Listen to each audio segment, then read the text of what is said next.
In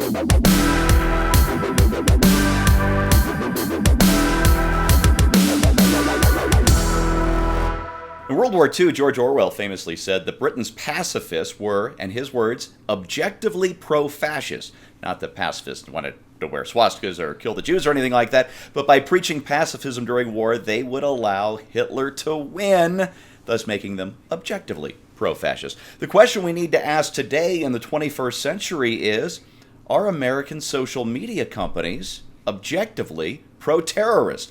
Hey everybody, I'm Steve Green with Bill Whittle and Scott Ott, and this is Right Angle, brought to you by the members of BillWhittle.com.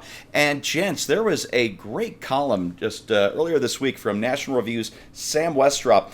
It was headlined, "Moderate Islam Falters in the Face of Silicon Valley Censorship." Now, not technically censorship. These are private companies, not the government. However, he makes some great points in this. I want to share a little bit of this with you. He says that YouTube has restricted or removed a number of videos uploaded by his accounts. He says one was a BBC debate, just a debate, that he did on the question of Islamism. Updated 4 years ago with the permission of the show's producers, it had, until its removal, received around 500,000 views. YouTube banned the debate, only stating that it contained inappropriate content, and Westrop's attempts to get a better explanation than that fell on deaf ears. No reply from YouTube or Google. Scott, if you're a left-leaning social media company, why would you want to silence a debate concerning the people who would gladly slit your throat? I'm just thinking, like, if these people had been around a couple of hundred years ago, they would have either whitewashed or removed the Wittenberg door. I mean, what you're talking about... You're talking Scott, about... Scott, there may be some progressives watching the show. Do you want to explain? I'm sorry. Yes. The Wittenberg door is famously where Martin Luther nailed his so-called... Martin Luther King? What's that? Martin Luther King? No, Martin Luther. Period. No, Martin Luther Vandross. Actually... the actual original Martin Luther nailed his 95 Theses, his remonstrance, essentially, his complaints, his call for reformation of the Roman Catholic Church were nailed on the door of this Wittenberg church.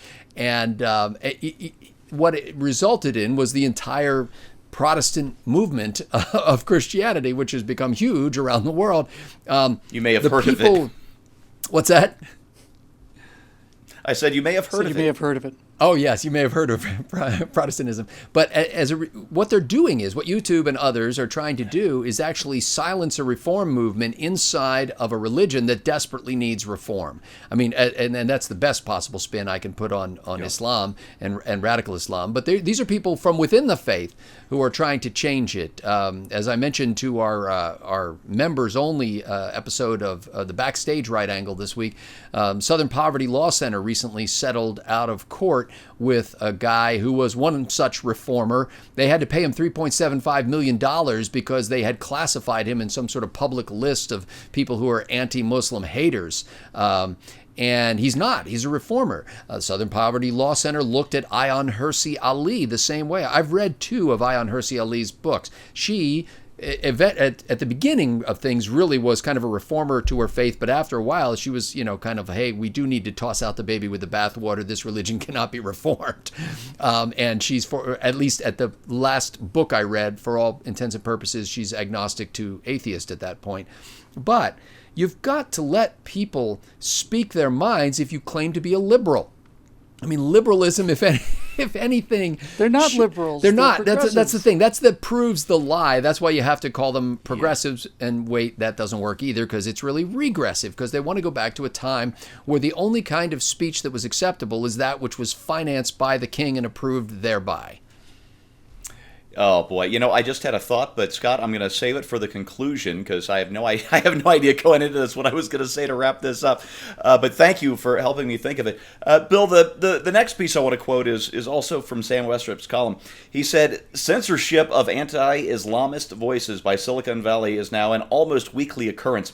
Just last month, Canadian intelligence expert and prominent anti-Islamist researcher Tom Quiggin lost access to his Gmail account, his personal Gmail account, and YouTube, after Google decided that a trailer for a podcast merely mentioning the issue of extremism warranted a suspension. Not the podcast itself, just the trailer, and they took away his email. Can we say that Google is objectively pro-terror? Yes, we can.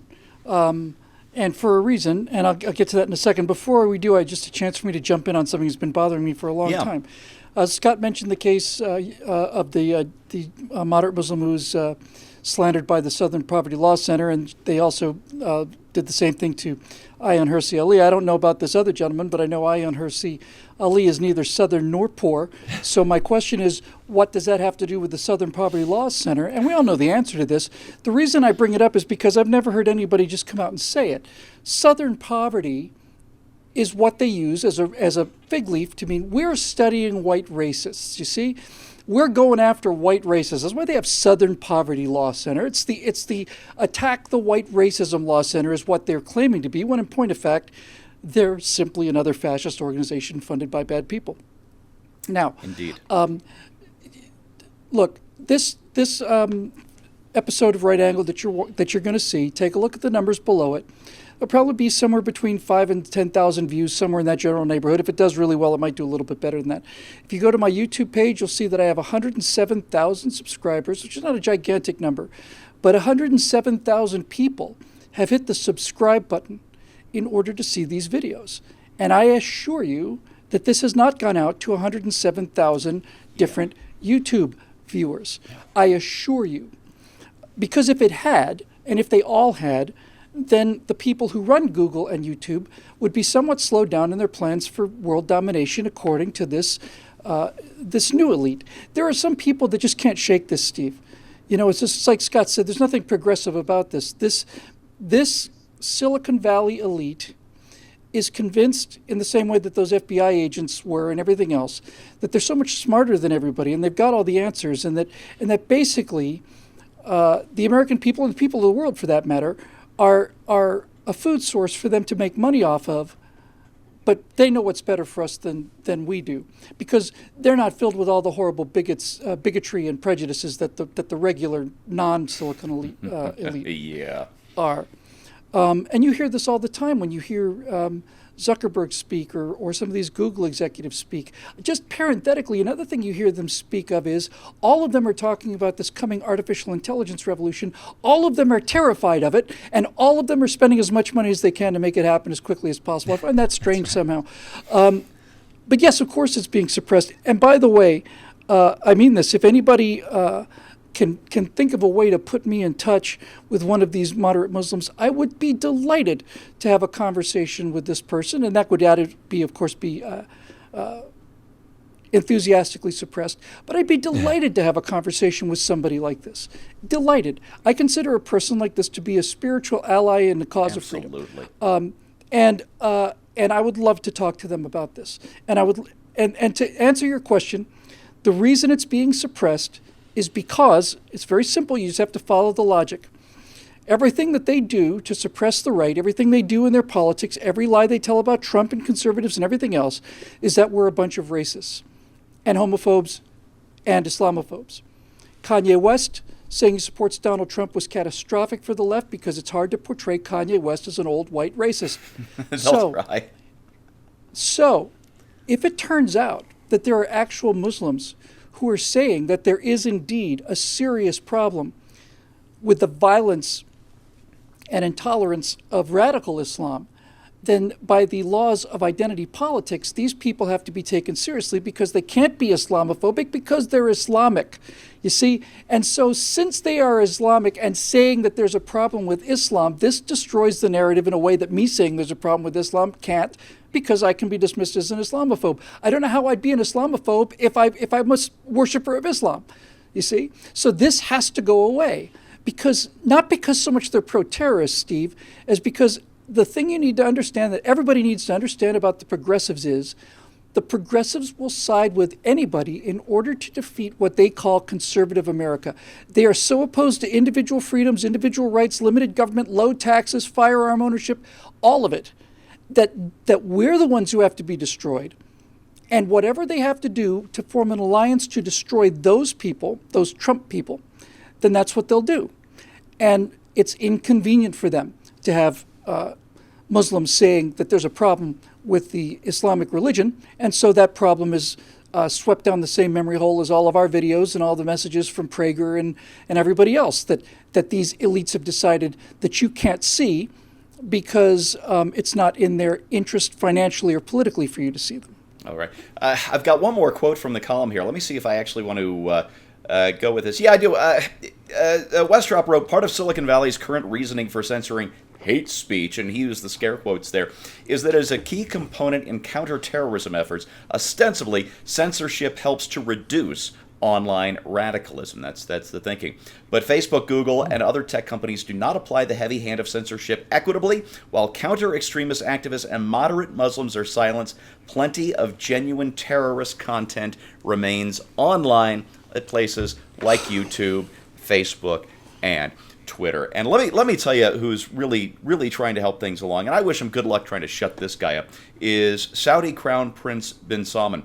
This guy is trying to drag his country into the 21st century, or at least into the 19th maybe, and it's really hard, dangerous work. He made a lot of headlines a little over a year ago for arresting a bunch of his rich uncles and cousins and getting about $100 billion out of them, by the way. But these were dangerous men who were probably going to kill him for the reforms he's making to the Saudi economy. But what's not getting reported, and you can probably guess why, what's not getting reported enough are the social reforms, the religious reforms that Crown Prince bin Salman is attempting in Saudi Arabia.